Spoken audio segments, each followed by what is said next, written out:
Translation. O Vyasadev, in that association and by the mercy of those great Vedantists, I could hear them describe the attractive activities of Lord Krishna, and thus listening attentively, my taste for the hearing of the personality of Godhead increased at every step. Purport. Lord Sri Krishna, the absolute personality of Godhead, is attractive not only in his personal features, but also in his transcendental activities. It is so because the Absolute is absolute by his name, fame, form, pastimes, entourage, paraphernalia, etc. The Lord descends to this material world out of his causeless mercy and displays his various transcendental pastimes as a human being, so that human beings attracted towards him become able to go back to Godhead. Men are naturally apt to hear histories and narrations of various personalities performing mundane activities without knowing that by such association one simply wastes valuable time and also becomes addicted to the three qualities of mundane nature. Instead of wasting time, one can get spiritual success by turning his attention to the transcendental pastimes of the Lord. By hearing the narrations of the pastimes of the Lord, one contacts directly the personality of Godhead, and as explained before, by hearing about the personality of Godhead from within, all accumulated sins of the mundane creature are cleared. Thus, being cleared of all sins, the hearer gradually becomes liberated from mundane association and becomes attracted to the features of the Lord. Narad Muni has just explained this by his personal experience. The whole idea is that simply by hearing about the Lord's pastimes, one can become one of the associates of the Lord. Narad Muni has eternal life, unlimited knowledge, and unfathomed bliss, and he can travel all over the material and spiritual worlds without restriction. One can attain to the highest perfection of life simply by attentive hearing of the transcendental pastimes of the Lord from the right sources, as Sri Narad heard from the pure devotees, Bhaktivedantas, in his previous life. This process of hearing in the association of devotees is especially recommended in this age of Kali, in this age of quarrel, Kali. Nama Om Vishnu Padaya Krishna Prishtaya Bhutale Srimate Bhakti Vedanta Swaminiti Namine Namaste Saraswate Deve Gauravani Pracharine Nirvishesha Shunyavadi Paschate Desha Tarini. Jai Shri Krishna Chaitanya Prabhu Nityananda Shri Advaita Gadadhara Shivasadi Gaura Bhaktavinda. Hare Krishna, Krishna Krishna, Hare Hare, Hare Ram, Ram Ram, Hare Hare.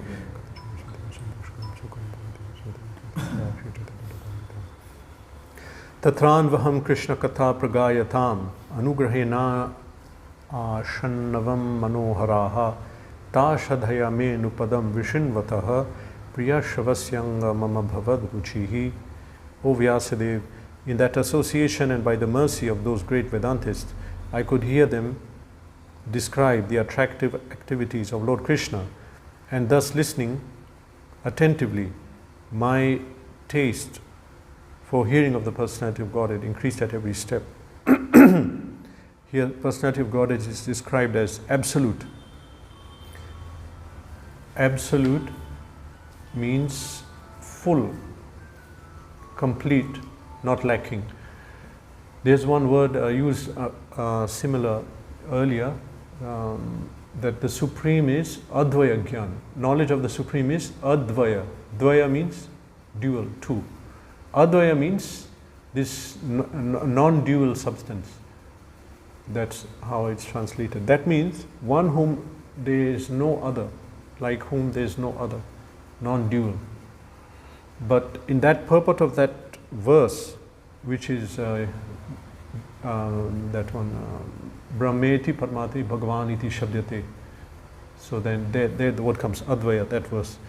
So there it's explained that the Supreme is non-dual, and in the purport that word non-dual is equated with absolute.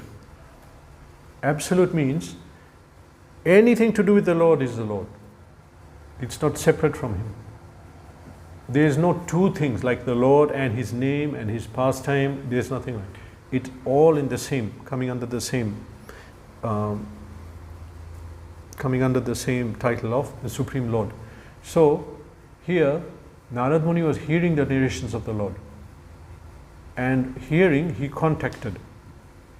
So we every day have these classes, and the idea is we sit and we hear and we contact the Supreme Personality of Godhead by hearing.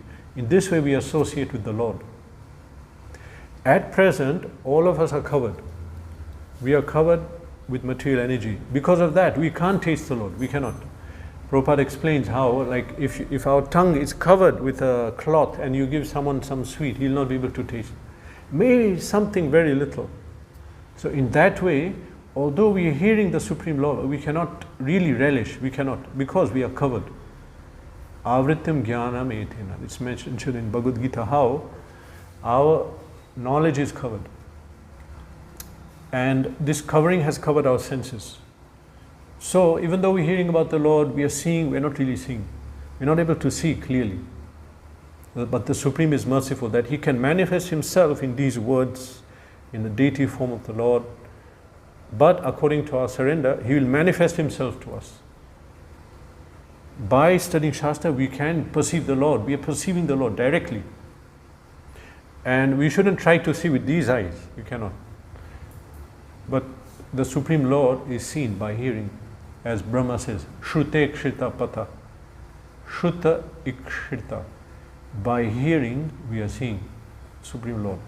Sometimes, if I want to explain you something, I explain. Do you understand? You understand? Ah, I see. You are seeing. We say, I see. Means I'm able to see now. How? Because you explained me. Now I understood. I understood who is the Lord. Now I'm able to see Him. This is the philosophical importance of reading. Understanding the Supreme by hearing. The same Supreme Lord, let's say if you visit some place every year, and if we are doing sadhana, hearing, chanting, advance, every year we'll see differently. We'll actually see. Otherwise, what will we see?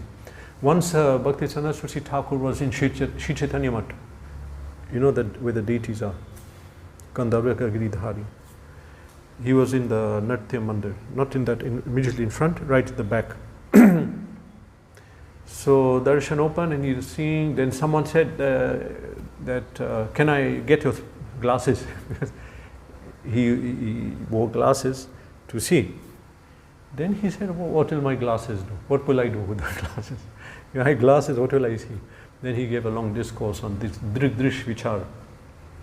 That we cannot see by these eyes. Actually, the Supreme is seeing us. Why do we come and take darshan? The Supreme should see me. Come and show yourself to the Supreme. I want to see. What will you see?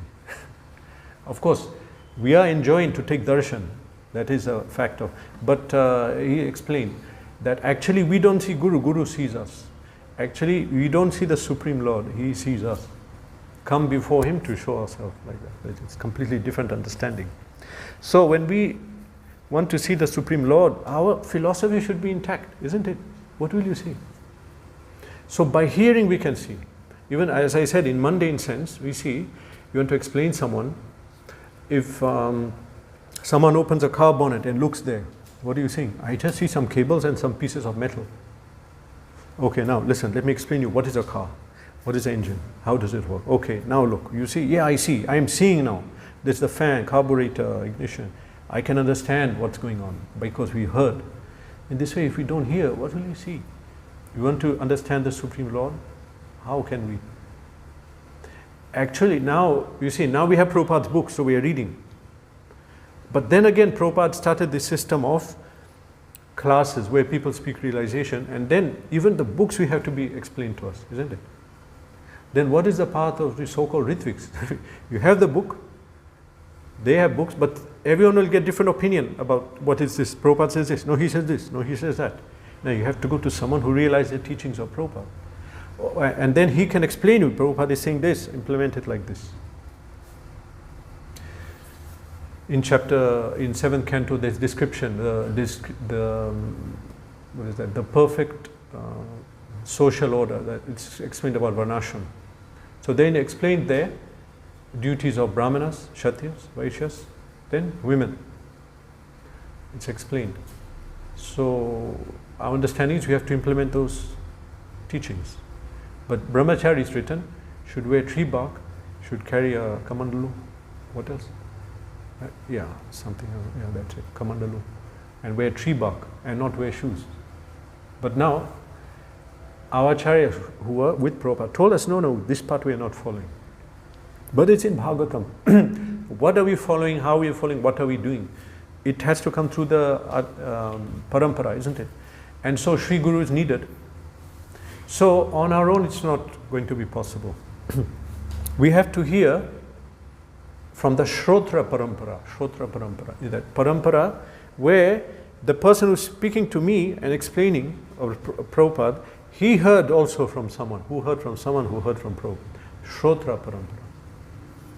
This is required, otherwise we cannot see. When we hear from the proper source, we get purified. Why is that? What is this mechanism of purification? By hearing. What we decide to do, that is how our body is prepared for the next life. You can say next life, but the preparation starts here. And not only action, but the mind, what is in our mind we know, and Paramatma knows. Others may not know. Actually, Sri Guru knows. So, accordingly it's prepared. The body is prepared. I'll repeat, this Mukunda Tattva, I won't say the whole story, you know it, but to make another point. That story of that farmer who wanted to go to America. So anyway, you know that story. Yeah. So for that story, how did Mukunda Tattva finish it? When he was narrating that story, he started shouting in the mic at the end of that story. Why are you in Iskcon? Why are you in Iskcon? Are you here to eat? Krishna knows. You came here to eat. You came here to enjoy. You came here to escape work. Krishna knows. We may not know what is, we know definitely. Maybe no one knows, but our mind, we know Krishna knows. And accordingly, things are being prepared. So we have to change the desires. We have to. We may fool everyone outside, but inside Krishna is there. And so like that farmer, what was his mentality? Krishna knew and prepared the next body. He also may not have, it's already deep inside. We may not know our subconscious. But then we have to again now orient and purify ourselves. So now when we hear Bhagavatam, what happens? You become purified. Why is that? Why is it that we become pure? Because we are expressing our interest. I want to hear about Krishna. I want to come to Krishna. I want to understand Krishna. So accordingly, Krishna is removing the cover. With the cover we cannot see Krishna. We cannot perceive God. Which is that verse? Which is that line? Yeah. Adi na bhavet grayam indriye. Then now swameva swaratiyada. We have to change our mentality to service mood, not enjoying mood. Sevan mukha hi jivada. Then it says that's how he'll be manifest. Swayameva swaratiyada. Na bhavet grayam, but he cannot be by these. So when we hear about Krishna, and another thing very important, serving. Service. When we serve, that is, ultimately, as that very common analogy Prabhupada gives about that man who comes and asks his wife, where's the dinner? I love you. Yeah, where's the dinner? Yeah, I really love you. Yes, but okay, I want to eat, I'm hungry. So that anecdote Prabhupada gives to explain, finally love will be expressed by service, isn't it? Finally. You can say this and that, but now what are you doing? What are we doing? How we are sacrificing and really pushing. So finally that will be expressed through our service. So sevan mukha hi jivada. Bahir mukha means our turning away from the Supreme. And then sevan mukha means desiring to serve and to serve. So when that mentality comes, Krishna manifests. He manifests because the desire has changed. So therefore, when one sits to hear Bhagavatam, purification happens because someone is expressing interest. I want to hear about the Lord. Oh, you want to come to me. So I'll facilitate it. Right now you cannot because you're covered. You cannot see me, you cannot hear me, you cannot even understand me. But I will give that understanding to you because you're desiring to come. You're desiring, why? Because you sat in the class and heard. So now we may not have the taste to hear. And then that's also given how to awaken the taste in Bhagavatam, which is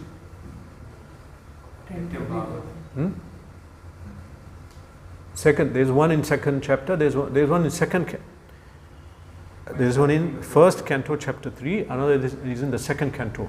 Another is in the fifth canto, fifth chapter. How to awaken that desire. Okay. Anyway, this is there. Shushusho Shradadhanasya Vasudeva Katha Ruchi Swam Mahat Sevaya Vipra Punyathita Nishevana. By serving great personalities, great devotees, we can awaken the taste. Because we know the medicine. This is the medicine. Narad Muni heard it and he became pure. I want to become pure, but I can't hear. I don't have the taste. Or even to read, to chant, we don't have the taste. Yeah, and it's saying here, Anga Mama Bhavad Ruchihi Abhavad. It became Mama, my Ruchihi. I got the taste. How did he get the taste? Because he served them. He served them. So now we understand that if I hear Krishna Katha, I'll become pure, then I can understand Krishna. That's what I want. But it's not, if it's so difficult, I'm not having the taste. So how to do it? We serve the great devotees, Mahat Seva. Now that can mean many things. Even hearing from great devotees, like when we hear from Sri Guru, from Srila Prabhupada, we are hearing, that is also Seva. Mahat Seva, and it's in it. What is the effect? Mahat Seva Ahur Dvar Vimuktes. It opens the door to liberation. So now we know that. Okay, so but we're not having the taste. So service to great devotees. How? Hearing from them or serving them, serving their mission. Now we are all meant to chant 24 hours a day. We cannot do that. Kirtaniya Sadahari. Cannot do it. So, okay, clean, cook, preach, do all these things. What is most pleasing to Krishna? Prabhupada said many different things. At one time he said, become Krishna conscious. Chant Hare Krishna, it's very pleasing to Krishna. Different things he said. But we are meant to be glorifying the Lord non-stop 24 hours, but we cannot do that. We're having guna. So, okay, chanting, reading, service. Serving who? The mission of the Mahatmas. Prabhupada's mission of Sri Guru. We are engaged in that now, isn't it? We are doing that. What will that do? That will give us the qualification to hear and to understand the Supreme, and that's so that we can actually become pure and come to the Supreme Lord. So, like Narad Muni got the association of the Bhakti Vedantas, it says here. He got this association here from the right source. Narad heard from the Bhakti Vedantas in his previous life. So now, because of that, he got the taste. It says here, Anga Mama Bhavad Ruchihi. Then he got the taste. Otherwise, we may know there's so much katha, things are going on and not having desire. Not only hearing, but reading, to chant, the taste is lacking. And therefore this mission, like Srila Prabhupada set up the mission. The mission is coming, we have it in the books recorded, we have it in recordings. We still need devotees. We especially need to take shelter of a pure devotee. We need to take diksha from a walking, living Guru. Then he'll give us Prabhupada. Otherwise, even to hear Prabhupada, even to hear these books, even to understand this knowledge, we have to be, that cover has to be removed, isn't it? Even to understand this. So, one word here, manahara. What is the English translation? Prabhupada speaks a whole purport about this point. Manahara. Huh? Actually, what is the technical meaning? Takes the mind. Your mind is somewhere, but it's taken away here. Come look here. Oh. So it's, it's taken to mean some attractive, beautiful thing. But manahara technically means stealing or taking the mind, taking the attention of the mind. So here it says that giving oral reception, ashrinnavam manaharata. That giving oral reception to that which steals the mind. If we can give our reception here, what will it do? It will steal our mind from these material things and bring it to Krishna. Manahara. The Prabhupada says how the Supreme Lord is attractive. If you simply give oral reception, He'll attract you and take you away from all these other things. From all other things. And actually it says here in the purport that we generally have the aptitude for hearing. People have this aptitude, want to hear things. Actually, that's because in Goloka we used to like to hear about Krishna, and hear about Krishna from others. Even we'll chant in here, like it's explained that when Yashodamai, when she'll be doing her duties, she'll compose songs of Krishna's pastimes and sing them, as she was doing just before Damodar Leela. This is what she liked to hear. This is what devotees will want to hear. Not only Krishna, but Krishna's devotees. We want to hear Prabhupada Leela. What did Prabhupada do? What did he say? Let's hear. We hear that. That's also attractive. So that tendency to hear, it's been perverted here to hear other things. So this, if it is put, this tendency for Krishna, how it can open the door to liberation. It's such a powerful thing. So powerful that Prabhupada says here in the purport in one place here, the process of hearing in association of devotees, we are doing that now, is especially recommended in Kali Yuga. Not in Satya Yuga, everyone is alone doing dhyana, isn't it? In the forest, there is no even city. Everyone is in the jungle just sitting and doing dhyana on their own. But for Kali, it's not recommended. In Kali Yuga, we all have to sit and hear Bhagavatam in association of devotees. This is recommended. And by this one can attain the highest perfection of life. And this is why Krishna came, to give us some subject matter to speak about. So the tendency is there, and we say, no, that Supreme Lord, why did He appear? He appeared to attract us back to Him. Many times Prabhupada says this. So here it's mentioned directly that Supreme Lord, I can't find exactly here somewhere, that actually the Lord descends to this material world out of His mercy and displays His various transcendental pastimes as a human being, so that the human beings may be attracted to Him and become able to go back to Godhead. Then they'll be able to go back, to become attractive, but we're not attractive. This is the problem. So how to become? Just hear. Just continue hearing, and then gradually taste comes, the ruchi. Then what will happen? Manahara. The mind will be stolen away from all these things. But I'll tell you a practical thing. This is philosophy and so it's good. But practically, what I read in a book by someone called Vrindavan Das, who's one of good Mridanga players in our movement. So he wrote a book about Mridanga, theory, a lot of theory, introduction. And there he wrote, I remember reading, that practically without kirtan, it's very hard for, now he's speaking about Gaudiya Vaishnavas in this material world trying to become purified. He says that we have to experience kirtan. We have to hear kirtan, mridanga, kartal, singing. We have to do this. It becomes very hard otherwise. Because kirtan immediately takes us to a spiritual and blissful level. Class is difficult because someone may not understand the language of the person, or someone may not understand the word, or some disturbance, what I have to do tomorrow, or some tiredness cannot put the attention. But kirtan is not like that. You cannot be spaced out in a kirtan, especially if it's loud. And so he said this, in order to get liberation, kirtan is particularly very important in this age. We speak many times, I spoke this many times. And traditional Gaudiya culture was kirtan morning to night, on every occasion. Just before prasad, they'll sing something. And sometime during prasad, they'll start singing, then stop and eat, then start singing. Then waking the Lord, putting the Lord to sleep. Lord is taking prasad, bhoga, sing a particular song, putting the Lord, like that. Whole day they'll do kirtan. That was the system. Otherwise, how will we be liberated in this material? How is it possible? But of course, kirtan is also book distribution. That is also kirtan. And kirtan is also glorification and lectures. Like we preach to people, that is also kirtan. But practically speaking, in Kali Yuga, this is the only way. Otherwise, how will it happen?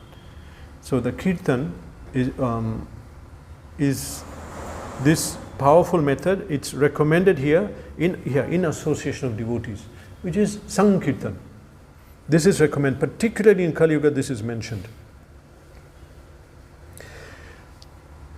Here, now, as I mentioned, that when we hear, sins are destroyed gradually.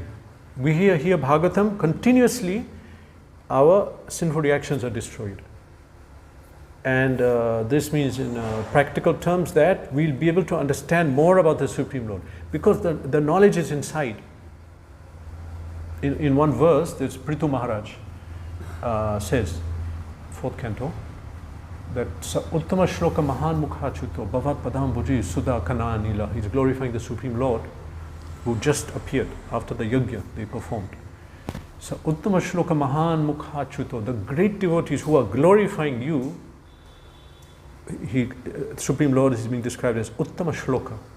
So Uttama Shloka, Mahan Mukhachuto, those great personalities, when they are speaking about you, Mahan Mukhachuto, Bhavad Padam Bhuji Sudha Kana Nilaha.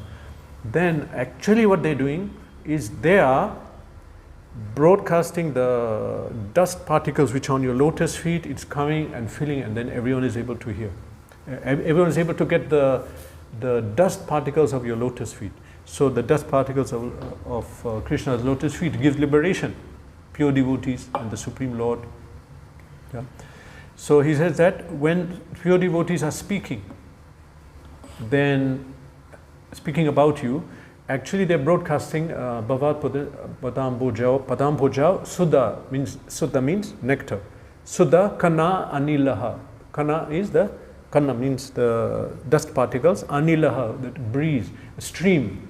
There's a stream of nectar coming and bringing the dust of the lotus feet of Krishna. Otherwise, how will we get the dust of Krishna? We cannot see Krishna. We cannot perceive him.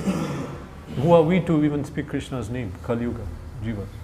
But the pure devotees who are connected, they can start the stream, and then we'll be able to get the dust particles. Sudha Kanali, Bhavat Padam Bhavasud. Then it says, Smritin Punar Vismitim Tattva Vartmanam Kuyoginam. Then everyone forgets what they were, and everyone remembers again. Smritim Punar Vismitim Tattva Vartmanam. What we forget, we remember again. Kuyoginam, the Navedati Alam Varai. Then he says, I want nothing else than to hear from these personalities. Kuyoginam Navedarati Alam Varai. There is no other desire I have. So, now what does this verse say? That actually, by hearing, we remember what we forgot. We actually, that knowledge of Krishna and everything is inside. But it is awakened by hearing. We hear about Krishna, hear about his pastimes, hear all these things, then it becomes awakened. Smritim punar vismritim tattva. So by hearing, it awakens all that. So actually then how do you awaken it? You have to just remove the cover, and this cover is the sins. We did so many sins. Because we did sinful actions, not only sinful, even pious actions. Karma basically. You know, what it says that Buddhi Yoga Jahatiha Ube Sukrita Dushkritau.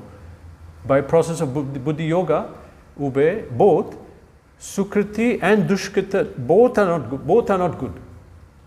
Karmic actions, which are pious, not sinful, pious, but it's karma. So both, the effect of both is destroyed, and that is the layer that covers us. That is the layer blocking us, the knowledge. So that knowledge has to come manifest. How will it come? Hearing. This, the sinful reactions destroy. As they destroy, then the spiritual consciousness and the sat, the chit, the knowledge becomes manifest. It's been covered. A covering goes. Hearing, again and again, hearing. And if the covering is less, then it quickly awakens. Dwapar Yuga, Arjuna heard just 1.5 hours.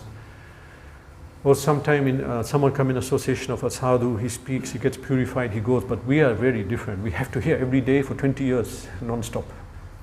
Otherwise it's not going to happen. such a position we have. So the hearer gradually becomes liberated from mundane association.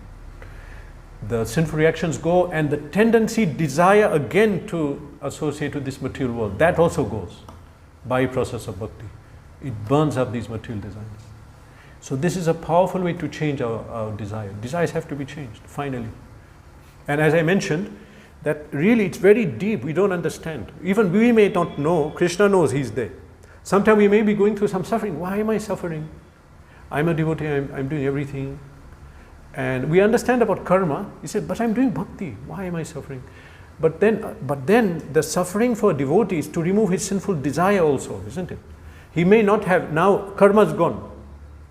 Actually, after Diksha, half of the karma is gone, I heard. In the yajna, it goes. Other half will go gradually. But still suffering goes on. Why does it go on? To remove the tendency for sin. Because again I'll get implicated. So to remove that suffering, it happens for devotee who's practicing. So to remove that. So, that comes gradually. So that tendency for sin goes as we hear. We may not understand why I'm suffering, why I'm going through this difficulty. Even in doing bhakti, I'm getting obstacles and difficulties. But Krishna knows, and some things we have to, or for some that the desire, the more attraction to Krishna has to come. So he disappears. In the sense that I'm not able to properly practice, I'm lamenting, and in that lamentation we become purified and we're able to practice. So that also goes by hearing, the tendency for sin, that goes. Cleared of all sin. Agham durvanti kritsnaya niharameva bhaskaraha. Just like a mist. We were driving to Tirupati. There was so much mist. We were just waiting when the sun will come. Kechit kevala bhakta vasudeva parayana. Agham durvanti kritsnaya niharameva bhaskara. There's a mist, but the mist cannot stay when the sun rises. As soon as the sun rays hit the mist, it goes. So, Vasudeva Parayana, just by the process of connecting to Vasudeva, by hearing, that covering goes, gradually goes. It's so powerful that Prabhupada said this is the main system in Kali Yuga now, at the present moment. Sitting and hearing. And so even for like Grihasthas, it's encouraged, every single Grihastha should be calling people, sitting and speaking on Bhagavatam. And you will find also, you all hear Prabhupada lectures sometimes, yeah, once a week. Sometimes we hear. Now, if you sit alone and hear, and if you're sitting in association, you hear, it's a different effect. You can find, it's something different. There's a strength in numbers. So somehow or other we had to be devotees and hear about Krishna is very different than to sit and hear alone. Very different. And by great mercy, by great bhagya, fortune, Narad Muni got that opportunity, that he heard in that association, and by the mercy of the Vedantists, I could hear them describe the attractive activities of Lord Krishna. Thus listening, there's a word here, Vishrinvataha.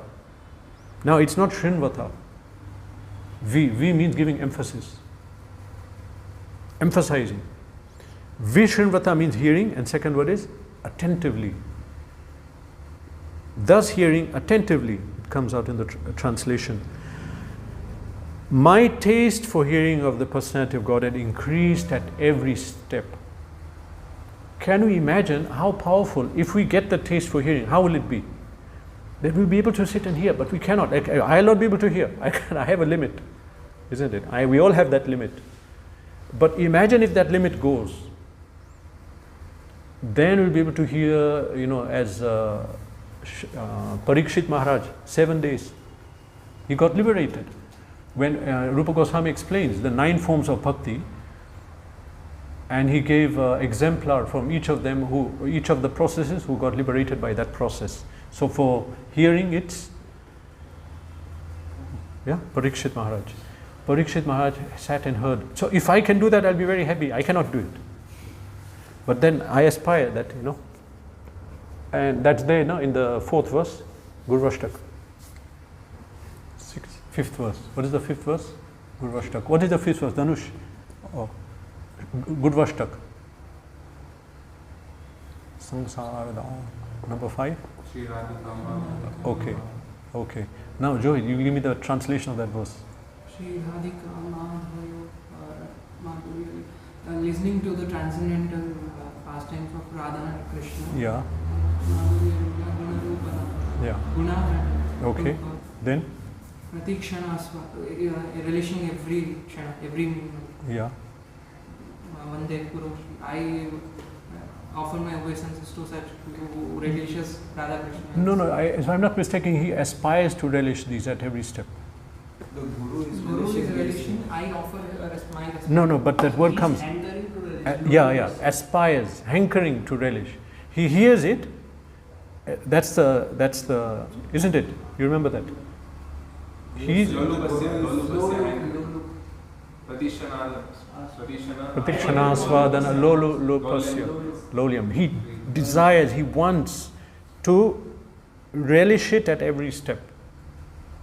Yeah? If someone can correct me, that's the translation. That's what it says. Yeah, you're checking? Yeah.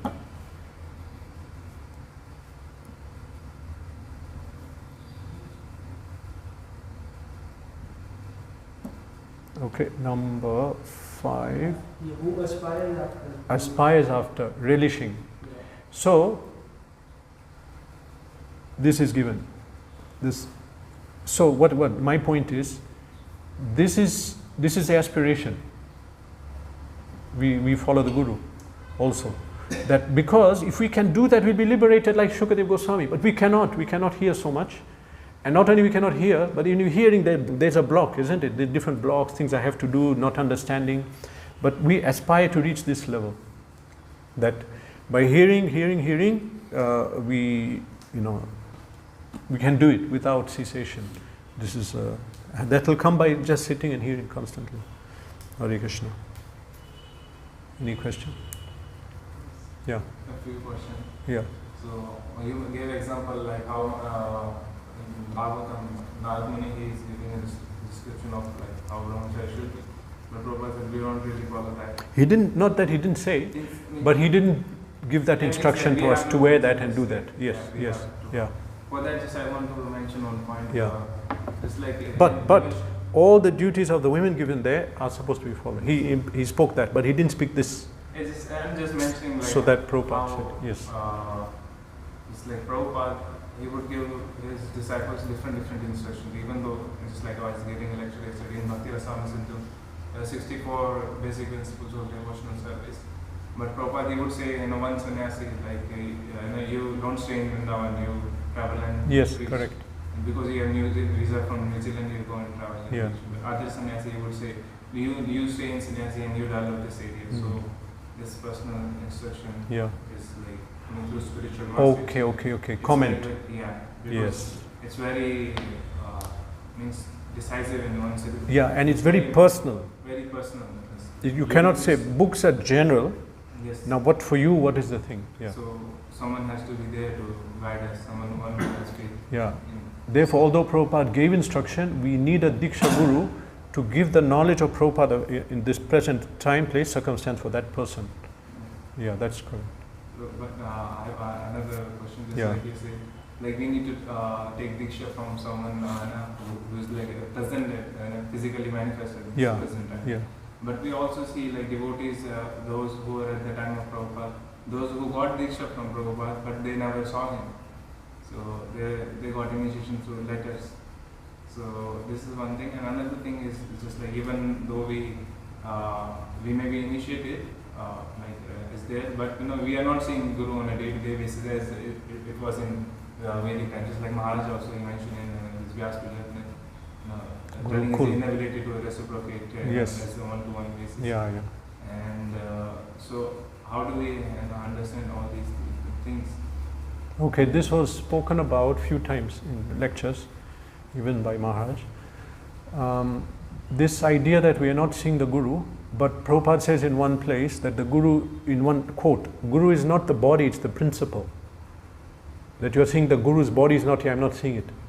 but actually we're in touch with the Guru. Okay, now I'm going to answer that. You're saying with respect to the fact that I said it should be a personal Guru, but personally is not present. I'll answer that. But first of all, this point, that Guru is principle, that if one has taken Diksha, he's fully in contact with the Guru through his instruction. Guru gives instruction, and you follow the instruction, you're in contact. That is the thing, okay? So even if he's not personally present. Now the thing is, okay, so but people didn't personally see Prabhupada. So why do you need a Guru? You see, now in every generation, now Prabhupada's instructions are there.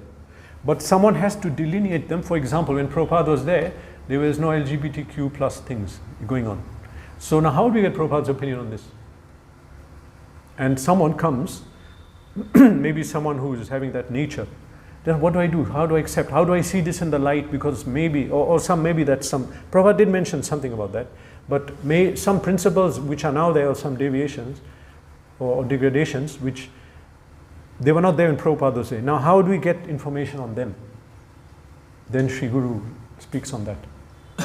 He'll present it. He'll present it according, because why? He internalized and realized the teachings, Brahmanishtham. He and Shrotra, he heard from his Guru properly, such that the knowledge is manifest in his heart. Now, because he realized the knowledge, he can present it in different angles, and he'll be able to apply it everywhere.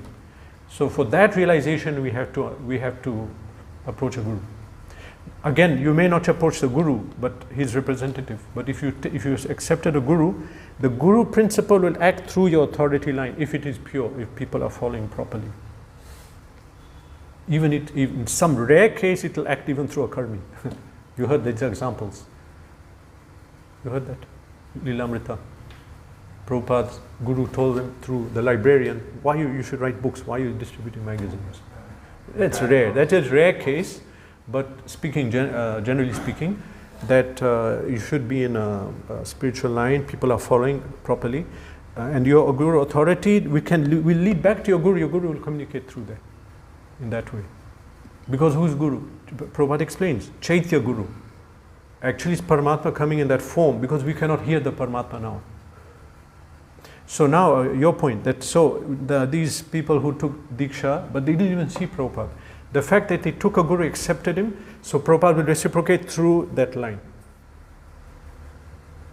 Now you may say, okay, then we'll take from Prabhupada. He'll reciprocate. No, because he said, no, you should take from in this line. There are quotes where Prabhupada said, I should organize them. But he says somewhere, like, I am 32, you will be 33. You know that line, if you count it. Bhagavad Gita, page 30. Now, my Guru was 31, I am 32, you will be 33. And from 1965, 1965, what was the level of the people attending his classes? They were still eating out. And right next door to 26th Second Avenue, there was a cafe. They'll eat there, and Prabhupada go, they'll come under the table, so he doesn't see them. And they already taken Diksha. Okay, they're on that level. They're doing all sorts of things. And Prabhupada is telling them, all of you have to become Gurus. From the first year he said it. From the beginning he said, you have to become Gurus. Now you may say, Shiksha Guru. No, we have quotes that he's saying. He implies Diksha. So, from that time he's saying. So you cannot interpret that to say that, we cannot say that, okay, this principle I'm saying that it can come down parampara, so we can take from Prabhupada. No, then we are disobeying Prabhupada. We are not following the system. You have to follow the system, then it will act. And the system Prabhupada set up is we have to take a Diksha from representative of parampara, current. Yeah. And a practical point why we have to take Diksha is, why Gurus have to be there, you have to hear from a Guru, is that Prabhupada's instructions are there, they're in his books, but things will come up where we have to discuss now, what to do in this situation. Prabhupada says he'll give directly the answer. He's not here, he's here, but unmanifest. So the way to do it is those who realize, internalize and his teachings, they'll come together, discuss, pray to Prabhupada, pray to Guru that please manifest the solutions in our heart. come up with the direction forward for Iskcon movement. This is what we should do in this case. Shall we accept feminism? Consider, deliberate, study the teachings of Prabhupada. What did he do? And discuss it and then see. Yeah. No, we shouldn't. Yeah. Yeah. Question. Yeah. Follow-up question. Just like you said, it comes through authority. Like, if you follow the system, then follow the authority. Yes. It's Guru institution. Pure authority line. Pure authority. Yeah. But it's like we surrender to a Guru, we don't surrender to authority. So how do we understand that? See, you surrender to Guru, okay? Guru tells you, surrender to me? Yes. Follow him. Okay? Then he said, and he's saying, you surrender to me? Yes, because my Guru said, okay, now you follow him. And yeah, you're not following him, but I told you, and you said you'll follow your Guru, who said to follow him, to follow him. You understand, this is how it is. Okay, so, but it should be a pure authority, because if the person is not properly spiritually situated, then there's a problem. Or if his shiksha is not coming in the proper line, then there's a problem. So this has to be proper, then the system works. It's like that. Who will see the Guru? I mean, it's not always, I mean, like Vyasadeva, he gave Diksha. I mean, it's not like the principle of giving Diksha to many disciples, it was there also in the past. Durvasha Muni had so many. So he should appoint successor. Yeah, and that's a natural thing. Just like, have you seen? If Guru is, that is like Guru is manifest. But Guru may not be manifest. Then, yeah, that's the point. He can manifest. He can. You see, inside also he can. It's like it's very direct. Guru saying, you follow this authority, then we have faith in what Guru says. Yeah, even though we are seeing, I've been in situations, and I've just observed, and then this authority, and everyone has a problem. I'm talking about years ago. There was some situation. How can you follow this person? How can you follow? And then Guru is saying, I'm telling you to follow him. Why are you questioning? Oh, but no, I'm saying follow and just follow. That's it. In our worldly eyes, something may seem off, but Sri Guru, then just. And to the point where, I mean, then it's a very deep, goes very deep, but anyway, you understand the point. Because you take a shelter of some person, yes, who you think is real well-wisher, yeah, but yeah. Other person, they might not be up to that level. Who cannot do that? It means, just like you take shelter of a devotee of Krishna, yeah. Considering him to your well-wisher, you surrender, you follow his instructions, yes, because he is a well-wisher, but yeah. Other than may not be up to his level. Other means other followers who cannot, authority. Okay, so that is called, that meaning surrender means that I have certain things, surrender them, give them up. This is my opinion, this is what I think, this is what, no, Guru says that follow. This is meaning of surrender. And, yes, yeah. No, will follow Guru. But cannot come, Guru is not manifest. Follow the representative. Guru is not manifest at the time, you have no clear direction. Yes. What to do at this moment. What to do, okay, so, you see, Guru is so powerful, I'm telling you, yeah, that Yadupa Shaya Shaya Tasmai Prabhavishnave Nama, that verse. You know that verse? Kirata Huna Andhra, that's beginning, yeah. So, I therefore worship Vishnu, who's so powerful that even his representative can purify. So, not only him, but Guru is so powerful, he can act through people. Why can't he do that? He can't. Someone is not having faith, he didn't understand the proper philosophy. In one purport, Prabhupada explains how Mahaprabhu, he preached a lot, but Nityananda preached more than him. And one who took shelter of Nityananda can preach more than Nityananda. And that it goes on like that. Now, Prabhupada preached more than Nityananda. Did you see? Isn't it? But actually, that's Nityananda's mercy. And actually, it's not Nityananda, it's Krishna, it's Gauranga's mercy coming through the whole chain. So actually, Prabhupada opened 108 centers. And Nityananda Prabhu did not. But it's Nityananda's mercy only coming through him. So Guru is so powerful, he can do that. He can act through this person. And if it cannot happen, it means we didn't understand the principle. Who's Guru? We didn't understand. And that we're afraid he'll do this, this will happen to me, that will happen. Practically speaking, we just close eyes and, in one quote, Prabhupada says, Regarding book distribution, I blindly followed my guru, you just follow me. But Prabhupada, who is going to read the books? But this, but that, people are getting annoyed. Prabhupada wrote this, I blindly followed my guru, he told me distribute books. So if someone's not on that level, they should come on that level. How? Develop deeper faith and surrender through Shastra, to hearing from advanced devotees who are surrendered, hear from them, bring yourself to that level.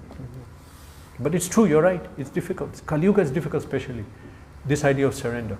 Because the problem with this system is like everyone has natural faith in Prabhupada, those who reach his books, they can understand Yes. But they don't have that same kind of faith in other people. Yeah, but so, that is not then having faith in Prabhupada, I mean. It's easier. Maybe. Okay, but see, this is a natural principle. Have you seen extended families? What happens? Now, a mother will have some 10, 12 children. You think she'll take care of all of them. What happens?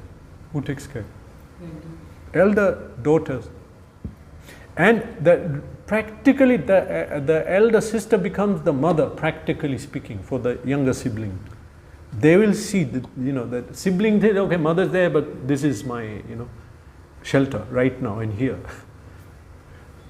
It's a natural principle. That how can one person take care of all the dependents, and then a system comes in. It's a natural system. So similarly, in this process, but you see, this is the thing. If you understand Guru Tattva, you understand, I'm not separate from the Guru, I'm following his instruction. I'm sheltered. And this person's guiding me, Guru will guide me. But he's saying strange things, he's behaving strangely. But Sri Guru said, then it will happen. And I don't have to worry. I'm not... You're talking about those who have... My friend is not there to tell decisively.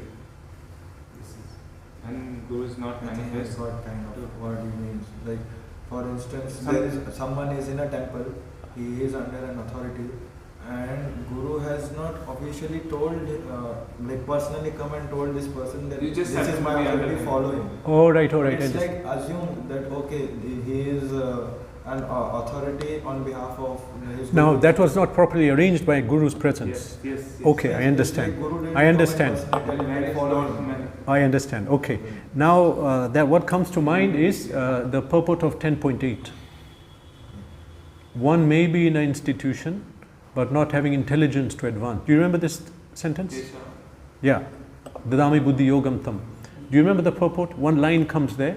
One may be in a, this is the exact, one may be in a spiritual institution, but not intelligent enough to make advancement. But Krishna says here that if he's sincere, he'll guide him from within.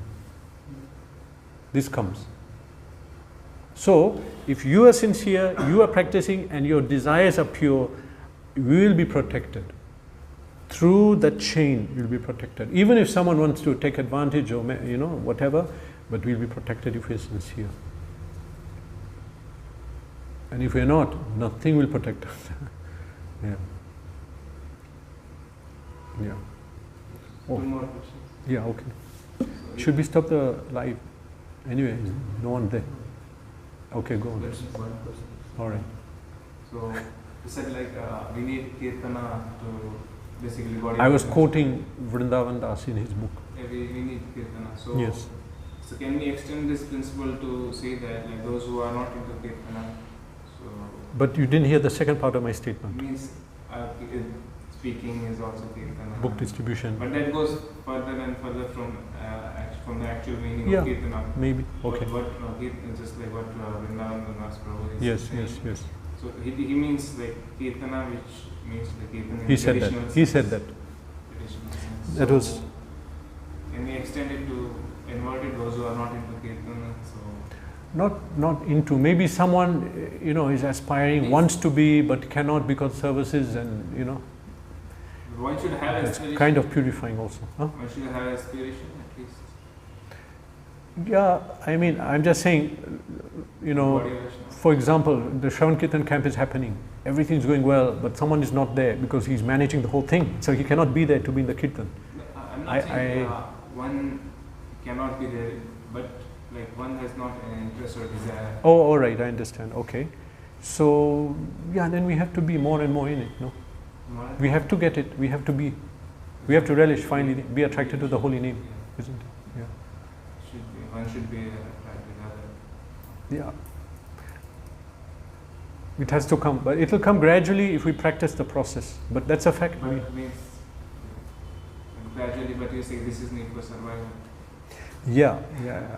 It is so much that I remember. It's like it didn't come. In Salem, a few times Guru Maharaj came, that evening kirtan, why you're not here, why you're not here? They're busy, okay. If you're free, you have to come. Everyone has to come. If you're free, come. But some won't be able to, they'll be doing their services. Yeah. But it's a fact, and he made that point to say that every single person should learn Mridanga and Kartal so to be able to do kirtan properly. And he, not only that, it extends further. He said, I mentioned it many times, but I'll say it again, that Kartal, Mridanga, Ghanta and glorification of Krishna combined together create some more Shakti, he used this word, more Shakti, which steals the mind away from material things. When we were on Harinam, loudly we were chanting continuously, even same tune, Prabhupada tune, and all the instruments were together. After a few seconds you get into some very nice, it sounds so relishable. And if you look around, people are smiling. They break into a smile, they became happy just seeing us. They got affected. Yeah, it creates this Shakti. So, yeah, that is there, that is required. One should have aspiration, One should try to be improved. Yeah, that should be there. We should try to do that. One last question. Yeah. You said just like half of our karma is taken away. Yes, I heard that. So, yeah. But it's understandable that the living entity is here in the material world since the time we.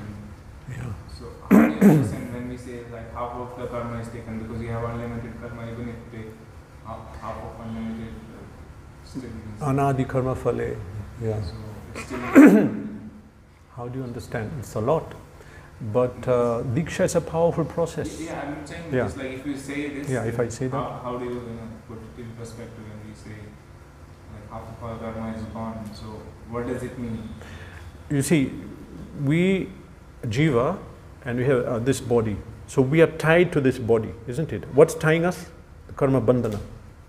So practically speaking, to practice bhakti and all that, there has to be some kind of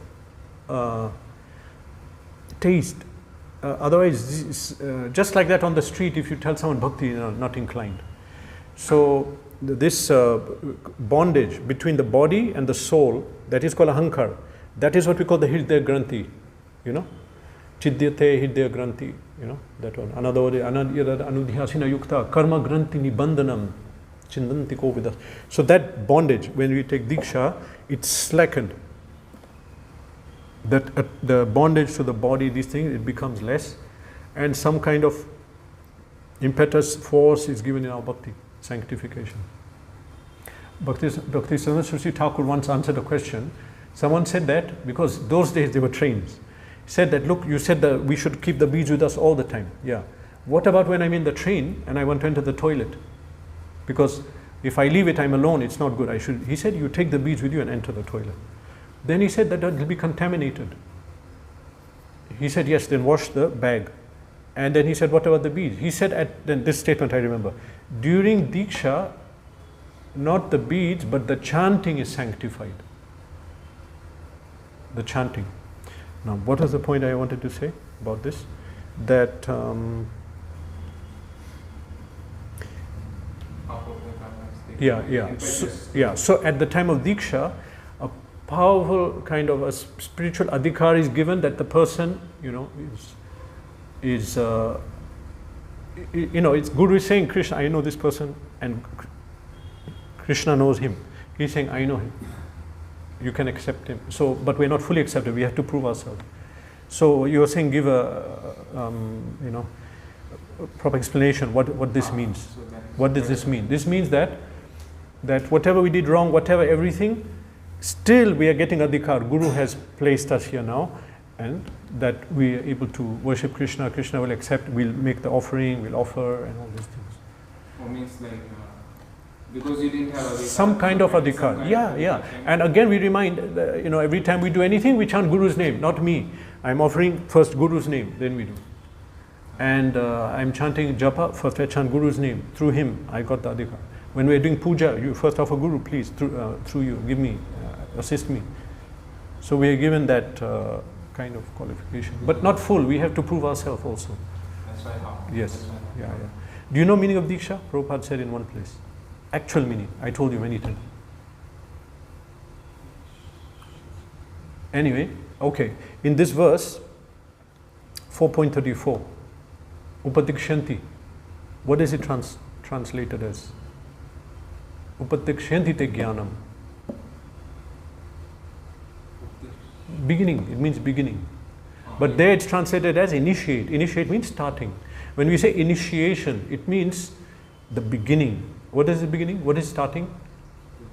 Yeah, no, that if yeah, that in a Transcendental Diary, after the first Diksha ceremony in Iskcon, then they told Prabhupada, what happened? What does it mean? Because he just one day put a sign, these following people should meet tomorrow and fast and you're going to get Diksha. So they got Diksha. The Prabhupada, what happened? What does it mean? Prabhupada said, what's the difference? We're still chanting, reading. He said, now knowledge will come. Transcendental knowledge will begin to come. Therefore, initiation, Diksha, beginning means starting the accumulation of transcendental purification. Bhajan, Yeah. Yeah, bhajana. Yeah. Then only Anathanivritti comes. It's and Mahaprabhu says it's possible without, but it's really difficult. It's not so easy. So yeah, to answer your question, finally, what does it really mean when we say half the karma goes? Basically, we are getting some level of empowerment, purification, and adhikar for practicing by the authority of Guru. We don't deserve it. Not that I'm anything special, but Guru. He got from his Guru, his Guru, his Guru. It's like someone recommends an unqualified person for something. Yeah, and there's a Prabhupada gave a. So much unqualified, okay, half. Yeah. So There's a power of attorney. You know that? Prabhupada used that once. Power of attorney. Just like I'm in a foreign country and my property is there and something has to be done. So I have to write, I'm giving him power of attorney that I'm not here, but he's acting on my behalf. You can accept whatever he does and says and signs, accept it as like I'm the power of attorney. So he's representing Krishna. Srimad Bhagavatam ki jai. Shri Prabhupada ki jai.